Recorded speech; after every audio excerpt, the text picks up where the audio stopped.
this year's remembrance is more subdued, as with most things this year, changed because of the coronavirus pandemic. Today, Lower Manhattan mourners wore masks and had to maintain social distance. But the biggest difference this year, the reading of the victims' names, all of it pre-recorded. And that lost, cherished tradition inspired a second ceremony just one block away for the first time ever. We begin our coverage at 4 o'clock with News 4's Andrew Siff joining us live at the World Trade Center Memorial in Lower Manhattan. Andrew. Stefan, good afternoon. We spent a lot of time today speaking with 9/11 family members, and they described for us what this year was like. In so many ways, very, very similar to past remembrances, but in one essential way, so strikingly different.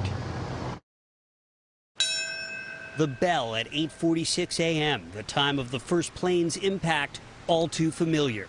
But so much on this 19th anniversary was different. Danielle Kousoulis. The reading of the names, pre-recorded. Families had to stay socially distant from other groups at the memorial. Surreal, said Jennifer Diaz, honoring her cousin Janine, who died on the 105th floor of the South Tower. It is a little weird that we couldn't be more together, I guess. But they did a great job in terms of social distancing. Loved ones wore masks. So did the dignitaries, from former Vice President Joe Biden at the memorial site to current Vice President Mike Pence, greeting firefighters nearby. 1 mile north at Engine 24, Ladder 5, one retired fire captain on the passage of time. It's a deep wound that all of us that went through that horror, the memories are so vivid. This is 19 years later. Florence Foti talking with her son Robert Jr., thinking about her husband Robert Sr., who at his fire company Ladder 7 had just finished an overnight shift. And didn't leave. I went down and never came back. Also at the memorial site today, relatives who weren't even born in 2001.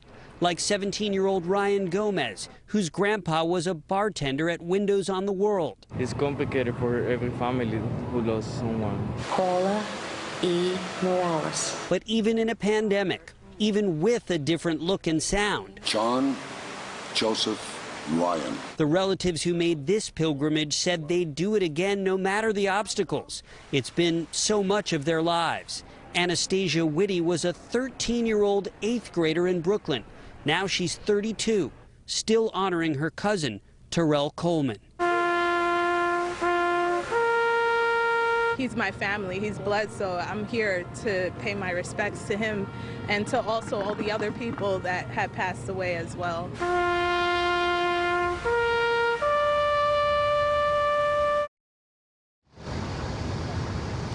One family member told us as long as she's alive, she'll make this annual trip to the World Trade Center site every year, no matter the obstacles.